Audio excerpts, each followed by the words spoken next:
Welcome back, brothers and sisters. I am Braden. This is Langley Outdoors Academy, and thank you for stopping by.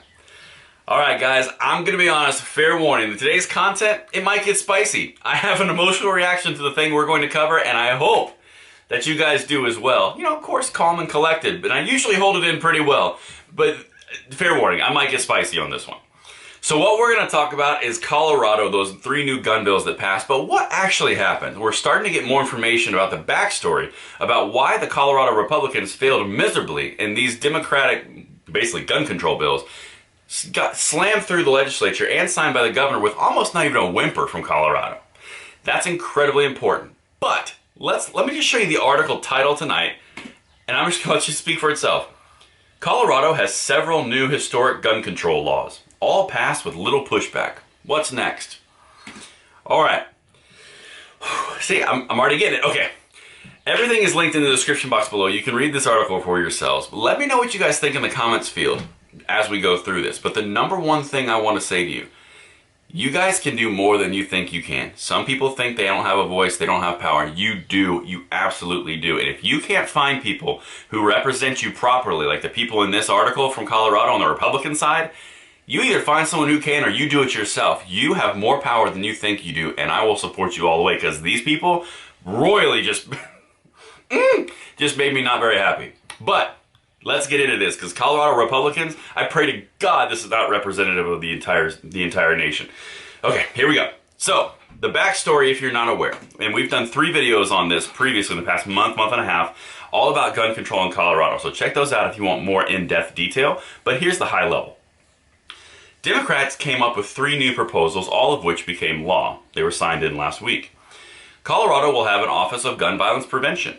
Cities will be allowed to pass stricter gun laws than the state, and people with certain violent misdemeanors will be banned from buying firearms for 5 years, including child abuse convictions, domestic violence, and sexual assaults. Okay, the really big one is that middle one, right? We've done videos on this. It's called preemption. Essentially, individual jurisdictions, localities, and cities can now pass their own gun control laws.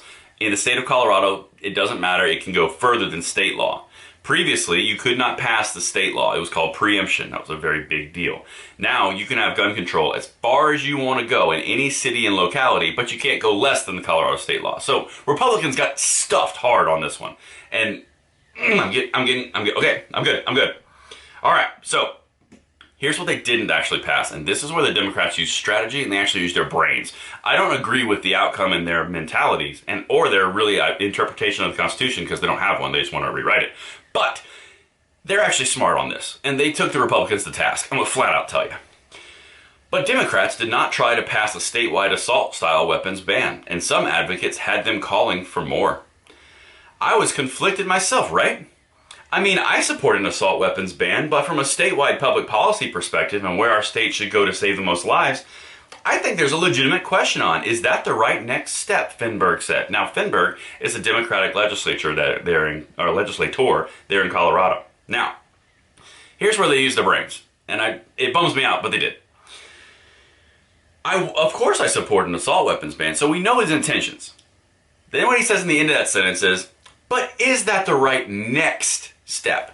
It's death by 1,000 cuts. It is a slow roll into complete gun control. California, New York, all the northeastern states, they all have done this. They never just went 0 to 100. They all slowly moved it. That's what they do. That is the left's MO, okay? Whew, guys, I'm getting heated. Okay. Democrats didn't appear to have enough votes within their party for the measure, talking about the ban of the AR-15s. But Finberg said that wasn't the entire calculus. Passing something that is so inflammatory for some communities could put those other policies in jeopardy. The reaction should not always be more gun laws at the state level. Passing inflammatory, some communities could basically put the policies in jeopardy. So, essentially, they wanted to get those 3 bills passed, especially that preemption one. So instead of going the full bore like they wanted to with the assault weapons ban, they went with preemption. So now they can do assault weapons ban on individual cities and localities, no problem. And the Republicans just kind of sat there. But now let's continue. This is the part where I get heated. I'm not even hot yet. Okay.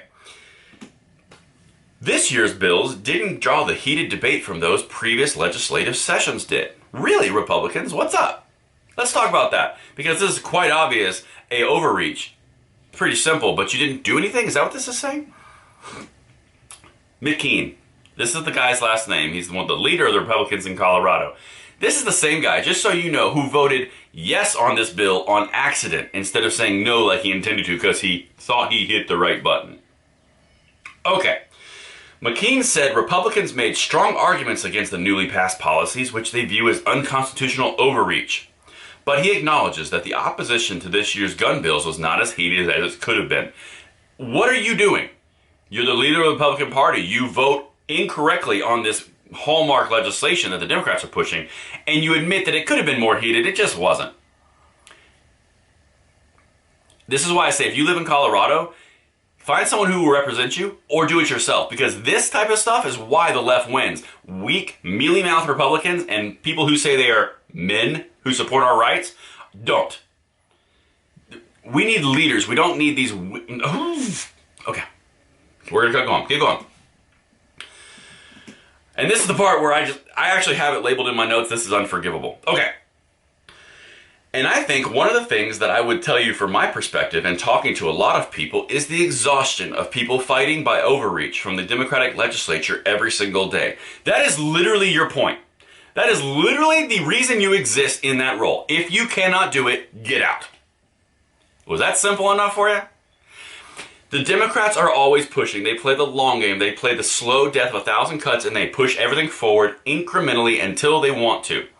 They have this is the same approach that a child does, where they ask you 1,000,000 times for the same exact thing, and if you say no every time, nothing happens, but if you finally cave, you're lost forever. Same thing here. This guy's the leader of the Republican parties in Colorado, or the House in Colorado. He says, oh, I meant to vote on the right bill, but I just did it wrong, so can I have a do-over? Actually, truth. Look it up. Then he says, well, I mean, yeah, we could have fought harder. Then he says, well, you know, Democrats are always pushing overreach, and I'm kind of exhausted. You know, the Republicans are kind of exhausted. Yeah, you're toast. You're gone. Get out. And that is one of the things that we're hitting so hard here. But there's one other piece which is really important. This is nationwide for 2022. That's why I bring this part up. Leslie Hollywood is a gun rights organizer. She says between the pandemic and violence around the Capitol, like a shooting in March, there wasn't much appetite this year to rally in Denver. And she said many gun rights supporters are still focused on the fallout from last year's presidential election. They kind of sat back and they became disorganized and disconnected. She also agrees that the policies Democrats put forward weren't as inflammatory as they could have been. That's the Overton window. I'm going to ban all assault weapons, but you know what? I'll accept, making my own laws in every individual area and getting these 3 other laws passed. Because guess what? Next legislative session, it's going to be, well, we already have these 3. Let's just go a little further. Let's go a little further. That's all they do. And for gun rights activists to say, well, we were just disorganized and Republicans didn't rally and there was no support for it because they were upset that the 2020 election didn't work out the way they wanted to, or they have disenfranchisement issues, or they have all these different problems. Guys, if we go through as the conservative party, as the right-leaning supporting of Second Amendment, and we have the aspect of I'm not going to show up and I'm not going to vote because the 2020 election has a cloud of issue around it, we don't really know what happened, so I'm just not going to vote, you're toast. You're gone. And that's why it's so important. I get heated because every single time that you guys make an action, it has amazing impact. And in 2022, the table is set to wipe the Democrats. I'm telling you, Senate, maybe House, guaranteed. But it all comes down to you guys activating and doing what you need to do and not being discouraged by whatever your problem is in the past or in the future. You need to focus on the here and now because this is important. The battle for our Second Amendment rights does not wane from 2 years to 1 year. It's every single day, and we need to be there and involved and put our votes in. In 2022, we are going to focus our damnedest to get you guys the information on the right people to put this stuff forward because we're doing this together. And we can do it, but we cannot let the rest of the nation go the way of Colorado. Let me know what you guys think, and until tomorrow, I'm Braden. See you later.